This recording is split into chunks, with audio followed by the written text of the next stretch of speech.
What's going on, guys? In this video I will be giving you my honest opinion of the upcoming fight between Errol Spence Jr., Errol the Truth Spence Jr. versus Shawn Porter. Now I will be giving you my non-biased opinion.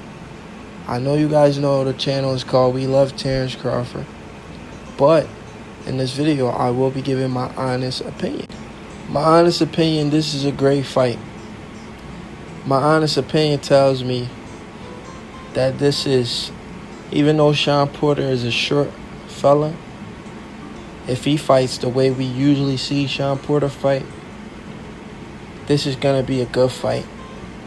If Shawn Porter tries to box Errol Spence Jr., it may be a one-sided fight because he can't outbox Errol Spence. Errol Spence the bigger. Shawn Porter was able to outbox Yordenis Ugas for a decision, a very close decision, but he was able to do it.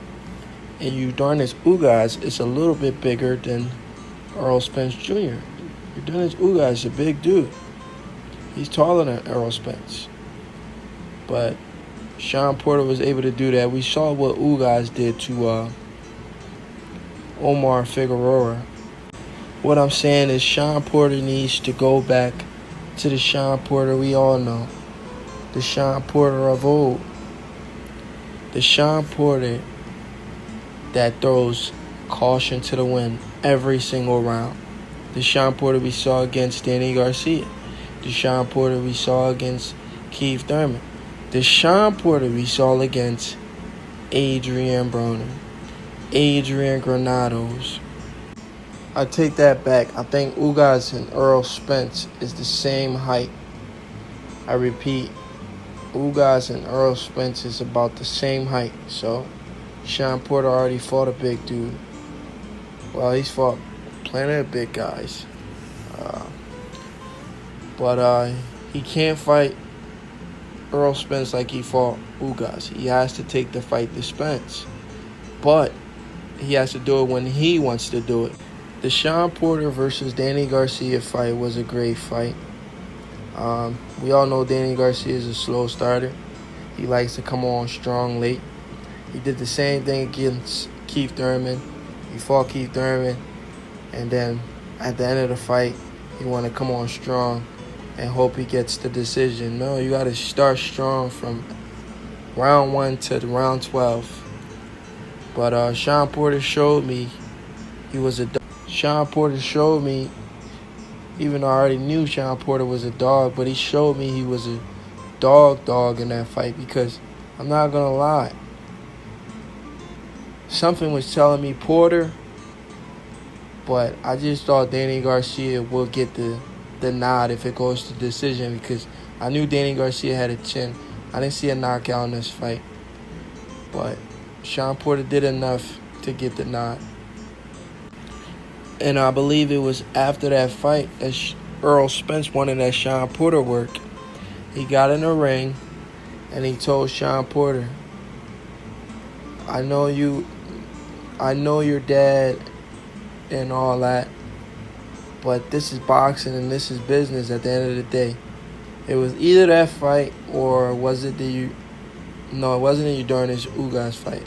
I believe it was the Danny Garcia fight. Correct me if I'm wrong.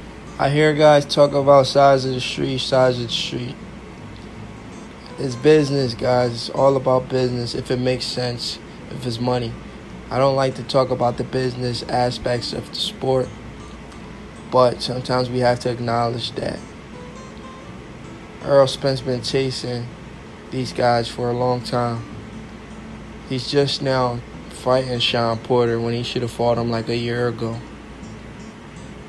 He should have fought Shawn Porter like a year ago. Danny Garcia probably 2 years ago. Keith Thurman probably 3-4 years ago. I mean, they're all on the same side of the street, and now they're fighting each other. You know, I didn't want to be too biased, like I said, but let's face the facts. They're fighting each other now because there's a new guy in town, Terrence Crawford. He came to the welterweight division. Now these guys are forced to start a tournament. when Crawford ran into Errol Spence laid out his game plan. He laid out the plan that Al Heyman has for him.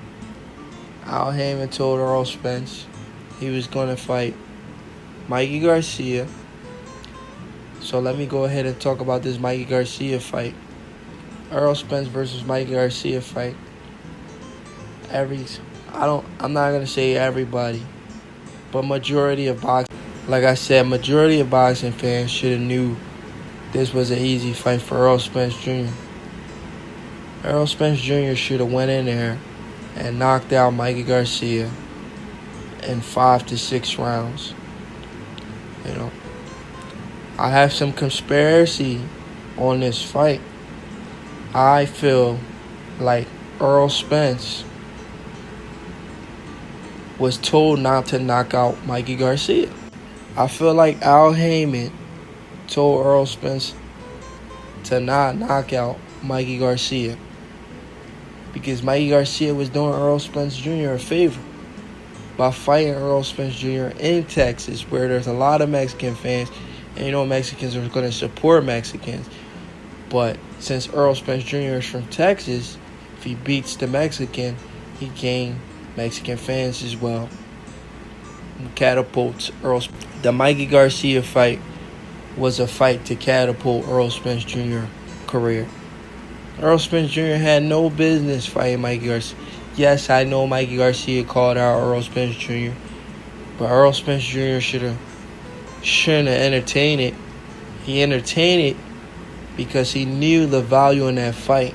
He knew that fight was going to take him to the next level, and it was going to be a walk in the park. It wasn't going to be a threat. If I was Errol Spence Jr., I would have took that fight as well. Because after that fight, Errol Spence became a household name. That pay-per-view did so well that everybody believes Errol Spence Jr. is a pay-per-view star now. That Errol Spence Jr. is about to get into another pay-per-view with Shawn Porter. And I believe that pay-per-view is going to do well as well. Because Errol Spence has gained a lot of fans because of that Mikey Garcia fight. But if I'm wrong that Errol Spence wasn't told to carry Mikey Garcia 12 rounds, then Errol Spence has a problem, because I don't care how good a guy is. A guy doesn't move up 2 weight classes, and you're supposed to be the boogeyman, and you can't stop him. That's not a good performance, in my opinion. Because I pick Errol Spence to win the fight, but I pick him to win the fight by knockout. I didn't pick him to go 12 rounds with a guy like Mikey Garcia fighting at 147 his first time around. I feel like Errol Spence Jr. should have knocked out Mikey Garcia in less than 6 rounds. But Errol Spence Jr. went the distance with him. Either Errol Spence Jr. was told not to knock him out, just punch on him and beat him, punish him, or Errol Spence Jr. doesn't really know how to place his punches correctly. Because if he knew how to place his punches, a guy like Mikey Garcia moving up 2 weight classes, and he did move up 2 weight classes because his last fight was against Robert Easter Jr. Errol Spence should have stopped him. He should have placed his punches correctly. But here we are.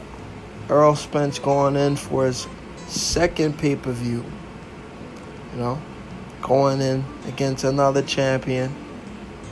This is the second champion he will be fighting. Not former champion, but second champion he'll be fighting. So he's looking to go 2-0 against current champions. He has a dub against one undefeated champion, and that's Kell Brook. Errol Spence defeated Kell Brook in a fight that I thought was a close fight, but the effects of the eye affected Kell Brook. And that's my opinion, guys. I feel like Kell Brook was still injured from the Golovkin fight. So I feel like that fight, it played a major factor in that. Yes, I know Errol Spence took Kell Brook's other eye, but once one eye is damaged, the other eye is easier to get damaged as well. What would have happened if Kell Brook would have fought Errol Spence before he went up to fight Golovkin? We don't know that because Kell Brook made a mistake by fighting Golovkin.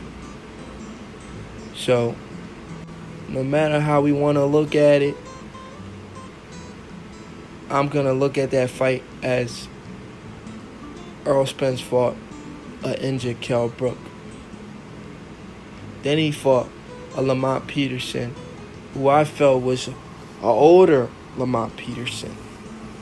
In fact, we seen what happened to Lamont Peterson after Errol Spence fought him. He got knocked out vicious by Sergey Lipinyak. Lamont Peterson, Kell Brook